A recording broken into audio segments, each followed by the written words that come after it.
Thank you, Jeremy. Thank you. Good morning.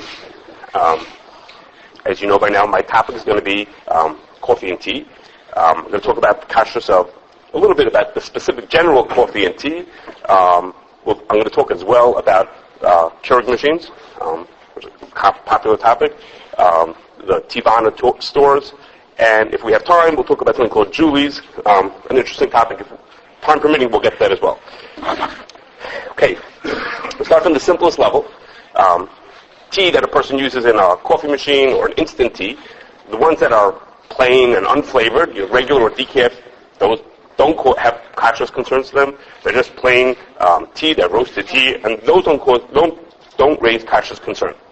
The simplest Kashrus concern that people see is with flavored teas, and that's because, as a rule, flavors are made of all kinds of wild assortments of chemicals, and they're usually kosher. Most of those chemicals tend to be kosher, but they also have all kinds of unusual things. Everyone's still eating breakfast. I don't need to tell you how bad it could be, how gory it could be, but it could get pretty bad. So things that have flavors in them, we understand they need hashgacha. But at the same time, which is going to be important for a number of things we're going to mention, it's generally accepted that even though something that has a flavor, you can't use it unless it has hashgacha.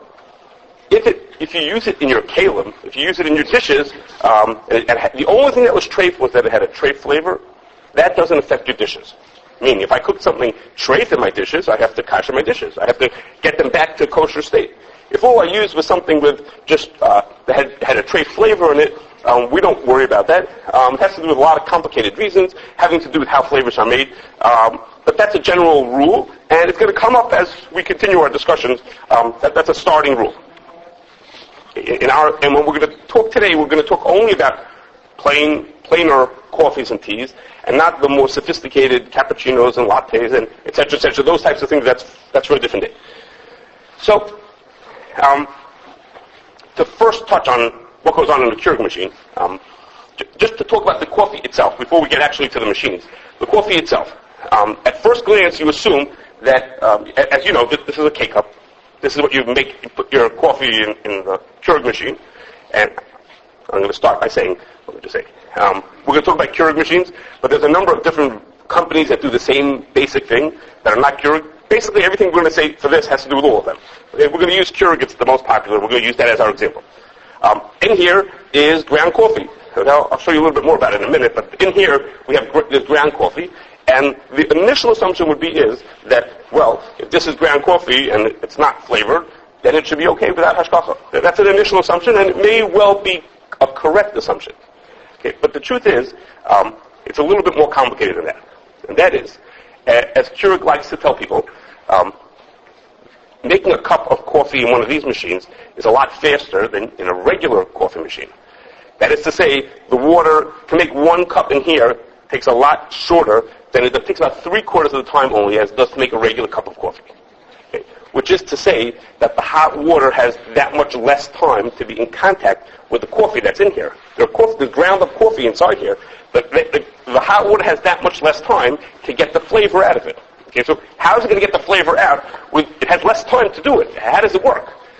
So what they do is, after they've made the roasted coffee, they do a process that's called agglomeration. Agglomeration means you take the granules of ground up coffee, you moisten them to stick them together, and then you dry that moisture off. And what it ends up making a different type of clumping of the granules, and they give over their flavor that much quicker. So agglomerated coffee will give off its flavor faster than just plain roasted coffee. Agglomeration, is done on a machine that can be used for other things besides for coffee. In fact, we give hashgacha right now to a company that does that agglomerates coffee, and other days of the week they agglomerate other things that are not kosher. So it raises the question that even though the coffee started off kosher and it was roasted, it was kosher, and had it been in a Folgers cup and container in the back, it would have been kosher. But to get it into here, to make it work when it's in here, they may do more to it than just put the ground up coffee into here. It's up in the air. Other people claim that all the people doing this have their own machinery and they all do it. They don't do anything else with their machinery. Again, we give hashgacha to someone who does both of them with it. It's up in the air. At this point, the seer sheet still tells people as long as there's no flavor to it, you could buy it as is, without hashgacha on it. But there's basis for thinking that you should have one with a hashgacha on it. In fact, with Rabbi Genek sitting here, we'll mention it later, just for that, all of the K-Cups do have hashgacha on them. Almost all of them are OU. The original company that makes them Green Mountain Coffee is OU. Not every single flavor, but many of them. So as a rule, we're pretty safe on there. Okay. We're going to get more to K-Cups in a minute. So far, I just told you whether the coffee itself is kosher. But what happens when I go to an office? I work in the CRC. Everybody keeps kosher at the CRC. It wasn't always true. We had people who were not Shomer Shabbos at times. But what happens when you work in a more general office where the people don't keep kosher? Okay, so they're using some kind of a coffee machine that's being shared by many people. So it has a traditional coffee machine, just a pot of coffee cooking over there. All it has in it is just coffee. Sometimes it has a flavored coffee, as I mentioned to you. If it has a flavored coffee and it doesn't have hashgacha on it, that doesn't affect the other coffees. So for the simple coffee machine, that would be okay, with just one thing to keep in mind, and that is, if your company is completely owned by someone who's Jewish, then the carafe needs to be toivel. If the company is completely owned by someone Jewish, if there's even a small percentage of ownership for someone who's not Jewish, then you don't have to toivel that. But if it's completely owned by a Jewish person, then that carafe needs to be toiveled before you can use it.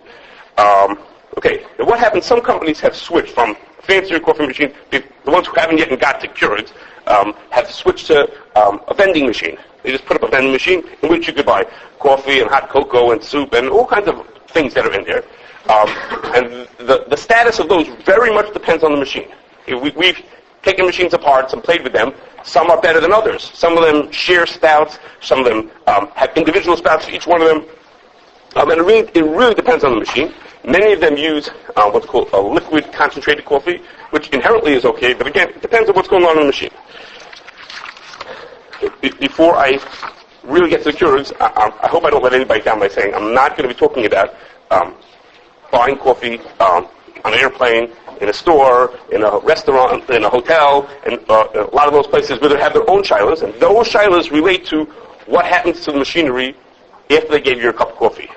You went on the airplane and they gave you the cup of coffee. Well, the place where they cook up that coffee gets washed back in the commissary. How does that affect me? What do I think about the fact that they were going to wash that with everything else back when the plane lands or in my hotel room, etc.? That's not for today. Okay. Now for Keurig itself. Almost all the K-Cups that go into Keurigs right now are kosher and parav. There's a certain amount of dairy ones, like hot cocos and certain kinds of mixes that have dairy to them. There are a couple of ones that have no hashgacha on them. There's even one coming now, you may have heard, Campbell's is making soups in them. So there are other ones that are getting a little more creative, and there are going to soon be ones that will be more seriously treated. So, how does this machine work? Well, what goes on when we make coffee in this machine? So, to first illustrate to you what goes on, right now there's no K-Cup in here. Okay, I'm going to just run you a cup. Just pay attention for how much time it takes. Okay, I'm going to run just a cup of.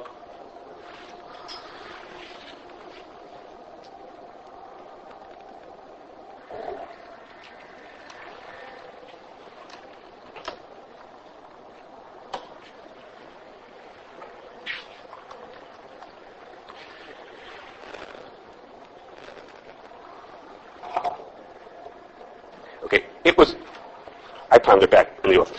It's about 20 seconds, okay, just to run the coffee, just to run the water. If I run it with a K-Cup in it, I'm not going to make you sit through it. I'll run it by itself. Okay, warming itself up.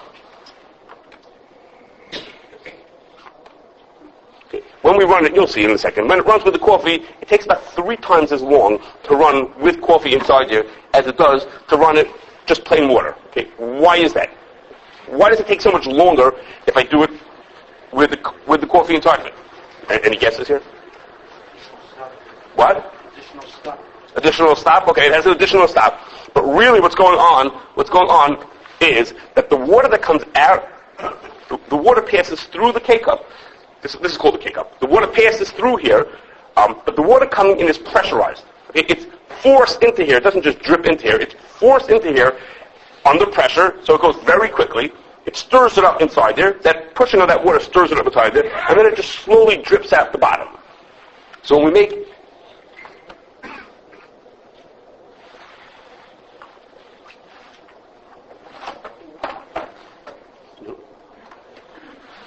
we make it like this, it takes much longer to run a cup of coffee this way. You'll see if any of you are bored, it takes about 3 times as long to run coffee like that. So if you're running pressured water through the cup, in order to do that, what goes on is like this. Here's a cup, and there's a needle that passes through.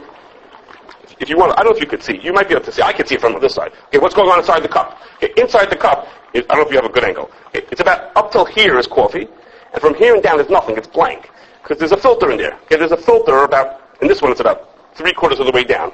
Okay, other ones have different amounts. It's about 3/4 of the way down. And what goes on is there's a needle coming out of the top here. The needle pokes through on the top, and another needle pokes out the bottom. The water gets pushed in. It gurgles around in there for a while, and it drips out the bottom down into your cup. Okay. When you're spritzing pressurized water into here, that water would spritz right out the top hole. So on the needle that's in there, there's a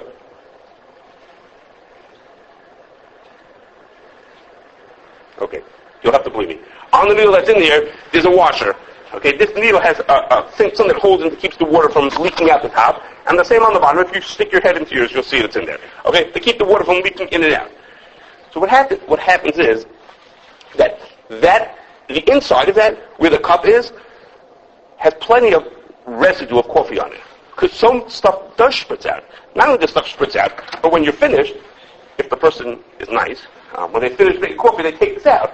Okay, they take out the leftover K-cup, and that drips. Okay, that drips on the machine because again, this thing has water and coffee inside of it. That drips in here, and what happens is you get a residue of coffee all over the place inside of there. That is to say that if the person before me made a coffee that was not kosher, he made a coffee that made something else. He made hot cocoa, or he made soup, he made something else that was in there. I'm going to get some of that into my cup that comes afterwards. Okay, you can't see it, but if you look at this cup, you'll see on the bottom here pieces. We had something went wrong with the machine here, and there are actually granules of coffee floating around there. Every cup you make gets little granules from the last guy floating around in there, and there's residue that's in there. So if I want to use the machine after someone has used it for something not kosher, again, I'm sharing this machine with other people, people who are not keeping kosher. Now I'm potentially getting some of their not kosher beverage into my coffee. So it was suggested, well, maybe I could just run an empty cycle, and that'll kasher the machine. Okay, maybe that'll just, kasher means I do something to get rid of the not kosher that was there before I use mine. Excuse me. There's a whole number of complications with why this is not a kasher. I'll go through them quickly. First of all, before we kasher something, it needs to be perfectly clean. You kasher silverware, you have to clean them thoroughly, which that's not such an easy job. It could be done. That's not such an easy job. We kasher something, we need to be ein b'nyam. We don't use it for 24 hours before we kasher it. That's not so practical in an office setting. You say, okay, no one uses a machine here. I don't want drinking coffee on Monday mornings, but that's not going to be that. There are ways to kasher it if you buy one. You get a used machine, you get it from someone else who didn't keep kosher. There are ways to kasher the machine. But to say in an office setting, it makes it complicated. Also, the water that comes out of here is in the area of 190, 195 degrees. But the water is not as hot if it hits a cold machine. After it's been used a bunch of times, it's going to be hotter than it leaves the water that's coming out is hotter than the first time it comes out. So you may not be kashering it correctly. So we recommend to people, if they have a machine like this in their office, and some people are kosher and some people are not, then they really need to understand what kind of K-cups are being used in the office. If all of them are kosher, or all of them are only not kosher because they're just flavored, that's the only thing that's wrong with them, not a problem. You could just use your kosher one and you're okay. If people are using things that are more complicated, then not so simple. It depends. What are they using in there that's not kosher? Some people have milchig ones. That will depend on what you think about milchig. Things that are they're using milchiks, and I want to use a power one afterwards. Some people, for that is a concern or not a concern. Kashrus-wise, whether they should worry about that. Okay. Lastly, is as I mentioned before you use something, you need to tevel it, and the question is whether you need to tevel one of these machines. But does this need to be in a regular coffee machine? You would tevel the carafe, the cup, the glass container that holds the coffee in it. Do you need to tevel this thing? Why should you need to tevel? I mean, it's all plastic, with the exception of these two little, as I mentioned, these two little metal pipes that bring the water in and take the water out. And there are three different reasons have been given why you shouldn't tevel it. I'll tell you the three different reasons, and then we'll talk about what the difference is between those reasons. Rav Schwartz says that if you have a machine that most electrical appliances, if you submerge them in water, they're going to get ruined, and therefore a person is not mechuyev to tevel things that they can get ruined. Okay? If I could just give you some background of why he says that, the Torah says that we have to tevel something that we buy before we use it. We have to tevel something. If we don't tevel it, the Chachamim said, if you didn't tevel it, you can't use it. That's not what the Torah said. The Torah said just you have to tevel it. We have a mitzvah to tevel it. The Chachamim said if we didn't tevel it, you shouldn't use it. So he says, he has a proof to this, that the Chachamim only tell us to tevel it when it's physically possible to do so. If it's physically impossible to tevel something, then the Chachamim, why would they punish me and say don't use it until you tevel it when I can't tevel it even if I wanted to. It's going to get broken. There's no way to tevel it and use it, and therefore the Chachamim would never made me responsible. Said they never said don't use it unless you tevel it. That's how Schwartz approaches it. Others, they disagree with that. They say, listen, you can tevel it, and in fact it won't get broken. Take the equipment, dunk it into the mikveh, and the submerging it in the water is not what's going to break it. What's going to break it is turning it on afterwards. So if you leak, I know, that sounds funny. That sounds funny. That sounds funny.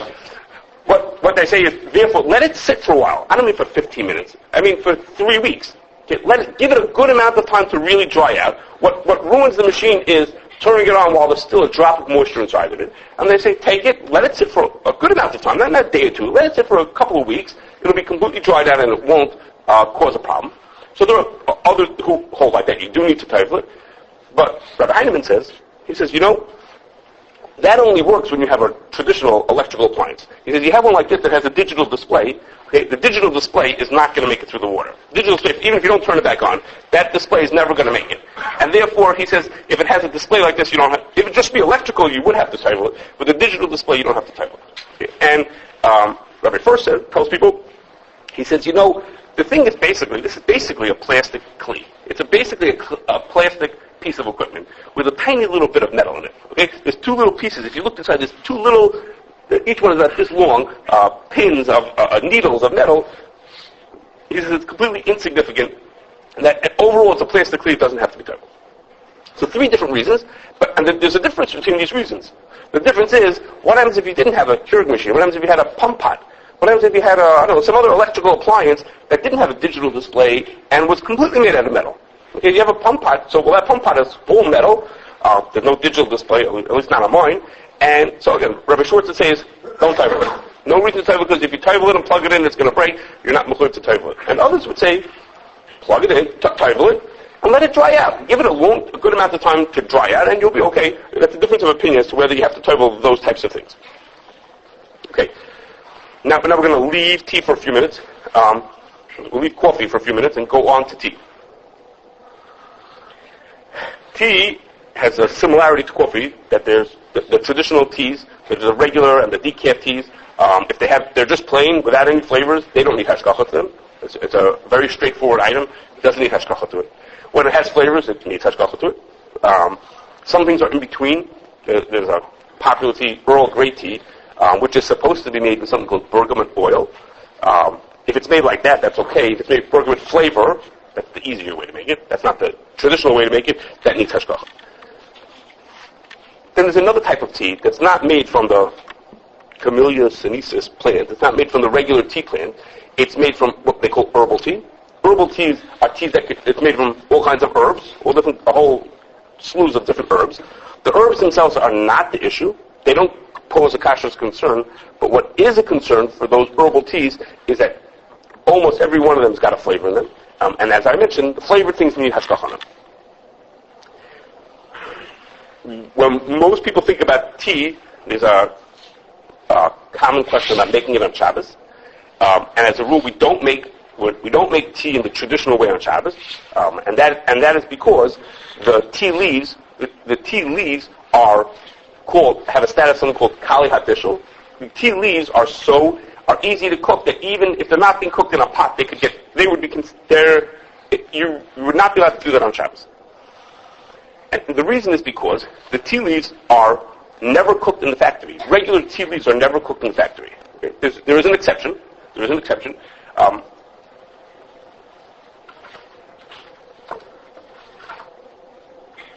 you come over here, you'll see it. But when tea leaves grow, they grow green. The leaves are green, just like most other plants. As we think of most plants grow green, the tea leaves that we look at, they call it black pico, but they're black. Okay, and the reason is because they've gone through a process called oxidation, fermentation, and they turn black. And that's a traditional teas, and even other teas, the white teas and yellow tea and oolong teas, they go through some amount of oxidation, and they turn. And those teas are not cooked. There's an exception. Okay, there's an exception, and the exception is green teas. Okay, and the reason why it's called green tea is because the leaves are actually green. If you want after, you can break open some of my bags here. The leaves are actually green. And they're green because that's their natural color. It's the same tea leaves that are used in making black tea as used to make green tea. It's the same leaves from the same plant, but they're green because they grow. They were never allowed to oxidize, and the way they prevent them from oxidizing is that they steam them for a minute or so, right when they're harvested. So there's argument to say that those tea leaves are already cooked as part of the process of making the tea. They were cooked already once. They were steamed for a minute or so before on the way to being made. I say there's such a theory. It's questionable. It's not so clear what I'm saying. There are those who don't do it with steaming. They do it with a different method of keeping them green. And it's not clear whether that's enough to make them consider being bushel. If you let it sit, you'll see it doesn't even come out looking the same as a regular black tea. This is a green tea being brewed over here. So it's a question. Green tea has more potential reason for being allowed to be used. The green tea is not oxidized the same way that the black is. One also about Shabbos, the herbal teas, there's a din that tavlin, things that are spices, are allowed to be put into food on Shabbos, not into a pot on the fire, but they're allowed to be put into some other. If you want to put pepper, I won't give an example. If you want to put spices into your food, you're allowed to. But Shlomo in Shmir Shabbos B'Chassi it says that that's only true for. That doesn't mean the spices we have in our pantries. Most of us use spices are ground up, finely ground spices.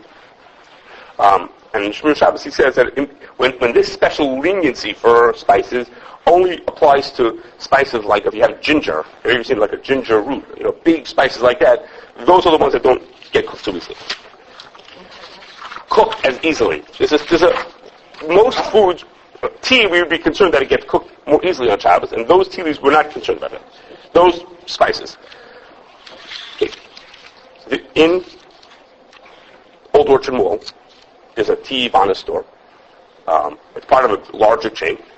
And we got a number of phone calls about that, so we went to investigate and learn about it, learn about what goes on in those stores. The stores, if you walk into the store, it's a very interesting store. It's a very interesting and unusual kind of a store. Very pleasant. And there's three things that get sold in that store. You can buy loose tea leaves. They have, the way I remember, it's about 90 varieties of tea. Okay, you wouldn't believe there could be so many types of tea. Okay, they're all lined up on the wall. Dozens of them, containers of tea, of all types and varieties. We'll talk about those in a second. And they tell you that if you want, you can buy equipment to make that tea at home. Okay, they don't come in tea bags. They're just loose tea leaves. They just scoop them out for you. So you have to make them at home. You don't put that into your tea. You have to buy special equipment. We'll talk about that in a second also. And lastly is you can buy actually a hot drink right there in the store. You either have some tea already sitting in pump pots, or they'll brew you a cup right there. You say, I'd like a cup of, of passion berry herbal tea. They'll brew you a cup right there on the spot. Okay, so let's talk about those three different parts that there are. The loose tea leaves, every one of their containers has a long ingredient list. Okay, I mean, if you want to know what's in, I'm happy here. Maharaja Chai Samurai Chai Tea Blend. It's got about 15 ingredients into it. Okay, and they're all listed. And the people in the stores are very knowledgeable, and they'll happily tell you, if you explain to them what you're looking for and what you're not looking for, they'll happily find it for you. And the rules are the same. We're looking, if you had something that was just herbs and was just teas, that would be okay. Once it gets into flavors, almost every one of their things has a flavor in it. Once it has a flavor, or once it has some of the unusual things like dried mango pieces, okay, it has unusual things in them, those things are going to need hashgacha. They're not going to be okay. But there are. If you talk to a person, say to the people working there, I'm looking for something that has no flavor in it. I'm looking for something that has no other additives, just plain herbs and spices. They'll find it for you. They know what they're selling. They're familiar with what they have there, and they'll find you the product that's okay for you.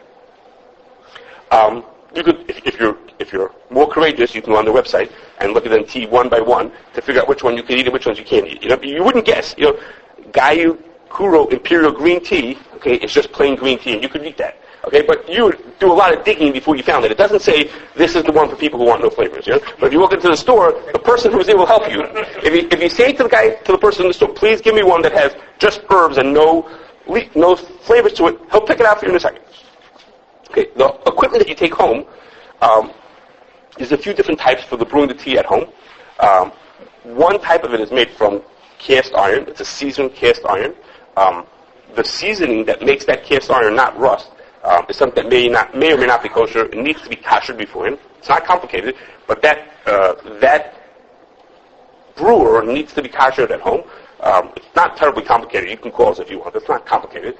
The other ones that are made from glass or plastic don't have a concern, except you have to remember again to toivel.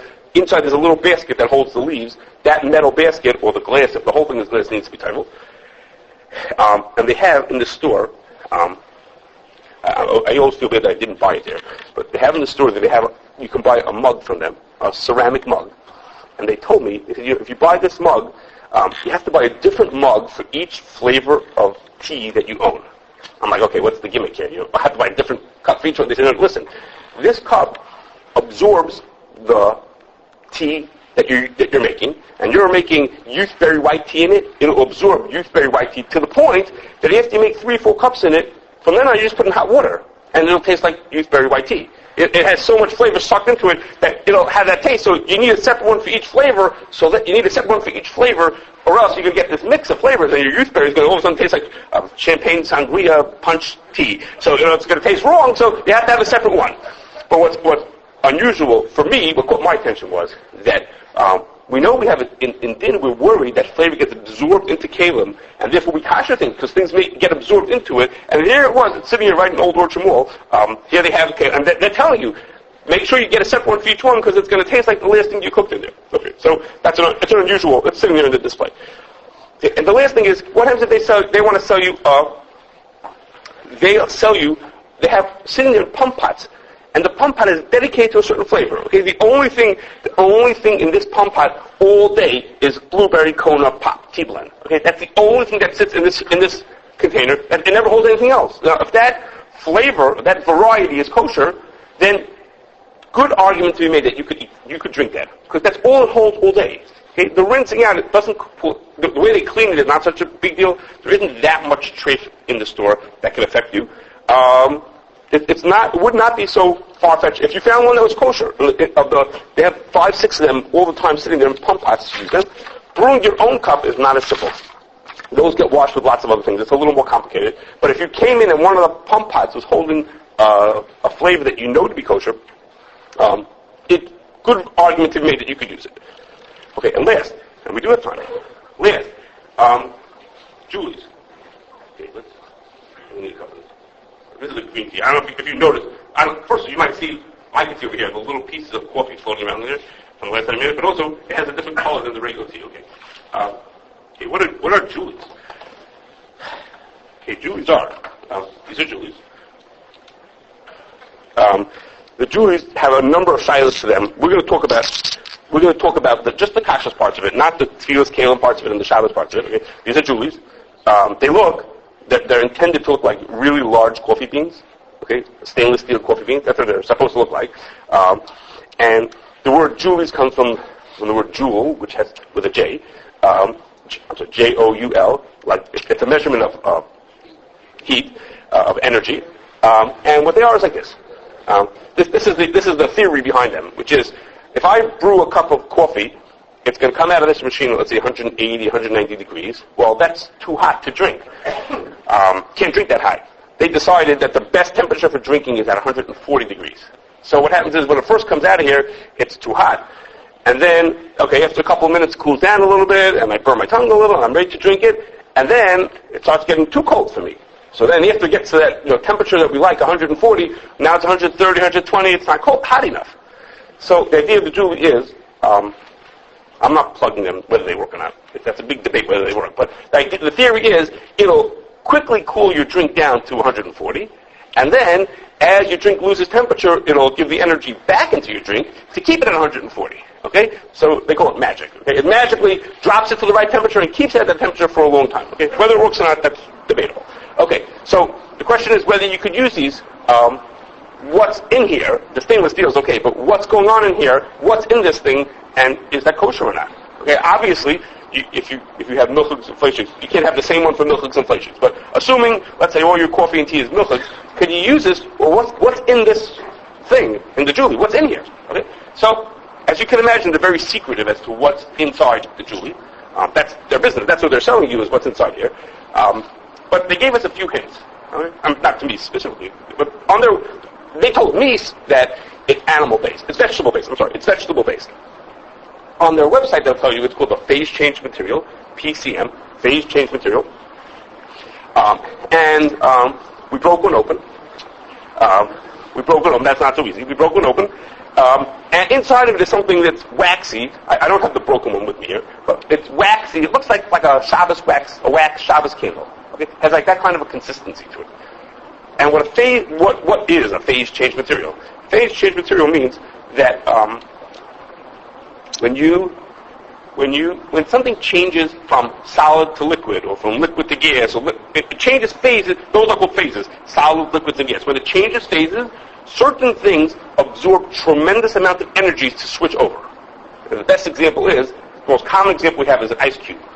Okay, an ice cube is in your freezer. It's not just cold water.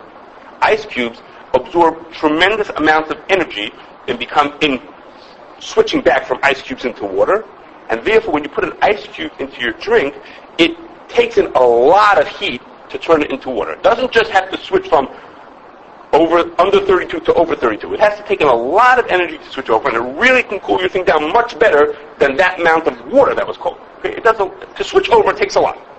So the idea is, in here is some kind of a phase change material, and supposedly, when you pour the hot water over it with this, the phase change material that's in there is going to turn into a liquid. That it does. It will turn into a liquid. That solid, waxy substance, instead of being a waxy substance, turns into a liquid. It absorbs a lot of heat quickly from your drink. Another one if you want.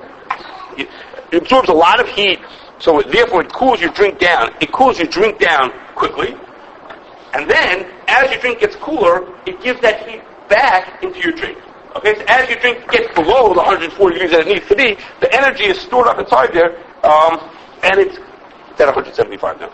And the energy is stored up inside there, and it gives it back into your drink to get it back to the temperature that you want to drink it at, this 140 degrees. Okay, so the question is, what's in there? What's in that material? Is it kosher or not? What's going on with it? What's inside there?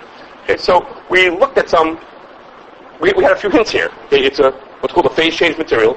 It has a waxy consistency. They claim it's coming from vegetables.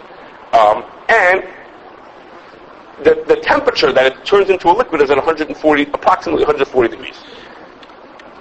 So we looked at some scholarly articles about phase change materials. It's a whole branch of science to study these materials. And the one material that seemed to meet the requirements, that seemed to match all the criteria they had given us, was something called palmitic acid. It's 161 now. It was palmitic acid. Okay, that was the material that seemed to match all the criteria that they had given us. It has that consistency. It's a phase change material. I forgot the number of joules that it transfers per second or whatever. It's in there. People are talking about it as a phase change material. It potentially is from vegetable, and it seemed to match all the requirements that we had. We then took the one that we had broken open and sent it to a company that we give hashgacha to, and asked them to pass it through a machine called a GC, a gas chromatography. Gas chromatography. That machine can tell you what you're looking at. In other words, the company uses it because they go to the competitors and take their product and run through the machine and say, what are they making it out of? And that's what they do. That's how they compete. They say, how can we make sure that, how do we make you like his strawberry flavored whatever, we can do the same thing. Give us one sample of it and we'll take it apart and figure out what's in there. So we passed it through and they said, yes, that's what it was. It was palmitic acid. Okay, so what's palmitic acid? What is that? Well, palmitic acid is something that could come from animal or vegetable. It could come from either one of them. Even according to the company's claim that it's coming from vegetable sources, which let's take it at face value that it's coming from vegetable sources, that doesn't mean that it's kosher, because it could well be processed together with the animal product. They're both processed the same, the animal palmitic acid and the vegetable. So it could well be processed on trafe equipment. It's down to 151 now. It could well be processed on trafe equipment. So as is, we wouldn't tell people to use the palmitic acid. If a company that we give hashgacha to wants to use palmitic acid, of course it needs hashgacha. Even if they claim it comes from vegetable, of course it needs to have hashgacha to it. But there are two reasons why you should be allowed to use it. And they are as follows. The first is, scientifically, if you look in scientific books, it describes palmitic acid as having a certain amount of mouthfeel, a certain amount of taste to it. But people who have tasted it confirm that it tastes like what it looks like. Okay, you look at the wax candles, try to guess what a wax candle tastes like. Okay, it doesn't have very much taste at all. Okay, and people who have tasted it have said that people who we know, people who are Shomer Shabbos, let me say that. People who are Shomer Shabbos have tasted it and said that it has no taste to it. And the Ramah says that something that has no taste, something that is tasteless, doesn't make something else treif. Even if it itself is treif, if it comes in contact with something else that's kosher, it does not make the other thing treif because it has no taste to give over. It doesn't make the other thing taste treif. If I put a piece of pork next to my kosher food, the pork taste will transfer into my food. If I put this tasteless material next to my food, there's nothing to transfer over and my food stays kosher. So one reason to say is because we assume that things that have no taste can't transfer tam. What I just said is a little bit debatable because we have another rule, which is we don't accept people's judgments as to nowadays whether something does or doesn't have taste to it or what it tastes like. Okay, that's a question over here. But the better reason is that nobody takes Joulies and cooks them up in a pot. That's not the point of what you're supposed to do with them. You're supposed to use them the way we did, which is you put them into a cup. Either you put them into your cup of coffee or your tea, or you pour water onto it. Okay, that's called Irui Klirishin. That's it. It's not being cooked on a pot where you cooked it on the fire. You didn't cook it on the fire with this, where flavor transfers back and forth completely. You use it in a secondary pot. The water was cooked in here, and then it got poured into this cup. That doesn't transfer taste as well. And one of the rules is that when you use something that's not in the main pot, the flavor only transfers through a thin layer worth of the food. Okay? Well, that thin layer, it's called kadei klipa, a thin layer, well, that's the stainless steel shell. That's as far as the flavor can transfer to the stainless steel shell. The flavor cannot transfer through from the inside out into your drink. So even if what's inside of here is treif, I don't know if that makes you comfortable, but even if it's treif inside of here, it doesn't make your coffee treif. Now some people is like, forget it, don't put treif things into my coffee and tell the rabbi's going to tell me that it didn't transfer into it. I don't want to hear from that. That depends if you're a rabbi or you run a kitchen, So most of the rabbis are comfortable. Most people in kitchens is like, no, I don't want to hear from this. But in truth, flavor can't transfer from inside this container to the outside. Again, even though it liquefies on the inside, but the flavor can only transfer so far. And it then says the flavor can only transfer through a thin layer, which is thicker. This is thicker than that thin layer. This is thicker than a cake leaf if you break one open. And therefore, it would be okay to use them. As I mentioned, there's questions about using them on Shabbos. We're not going to. And whether they need to be as kalim, it's a different child. Whether these need to be titled at all. But otherwise, we think that they're okay.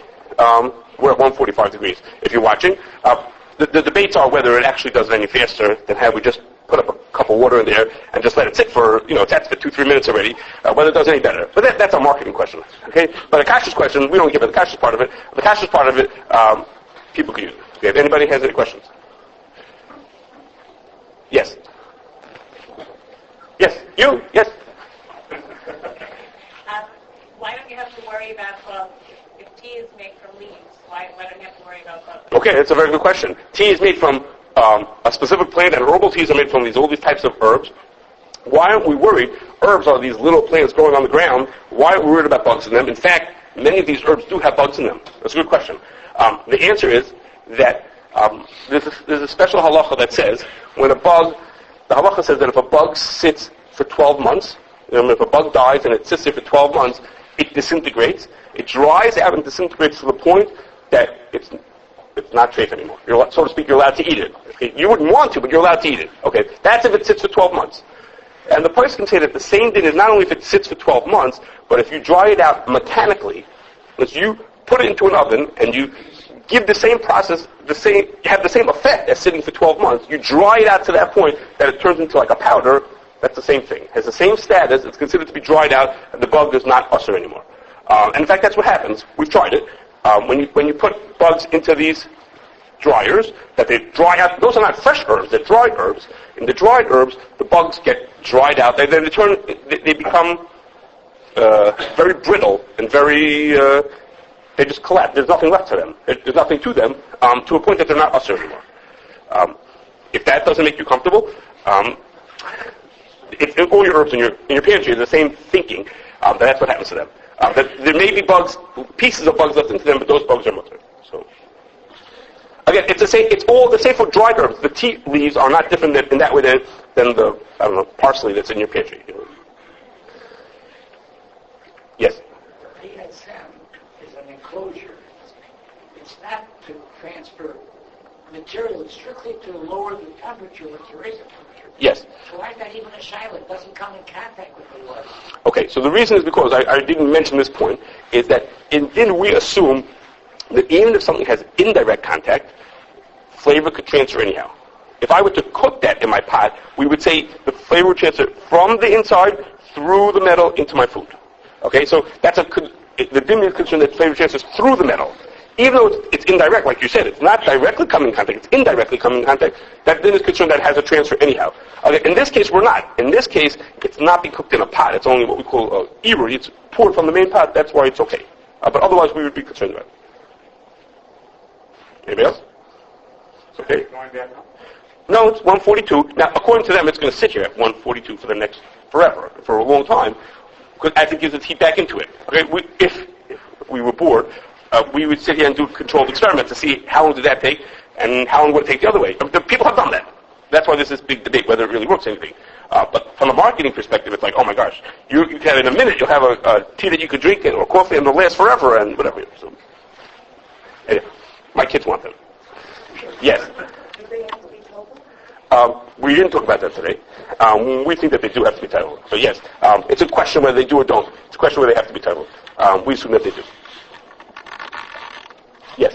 So with the Keurig, would it be advisable to, in one place, public place, don't know what was run through it, say that it could be run through with hot water, and So, you take better back? I would say like this. If you think someone used something seriously treif, in other words, someone ran something, I'm going to explain my meaning in a second. If someone used something seriously treif into there, we would recommend not using it at all. If the only thing that was in there was something that it didn't have hashgacha, what was strange about it was that it was a flavor that was not kosher. In other words, instead of using, this is a plain coffee, and actually this one has no U on it. Okay? But imagine if it was a different variety that was just French vanilla flavor, and that was the only thing that was not kosher about it, was the flavor about it, then you could use it. that would be okay. You could use it. So you have to look at the offer and say, what are people using here? What else is in here being used in this machine before you decide whether you can or can't use it. It depends what they're using. If they're making hot cocoa in it, well, what's in the hot cocoa? What's in there?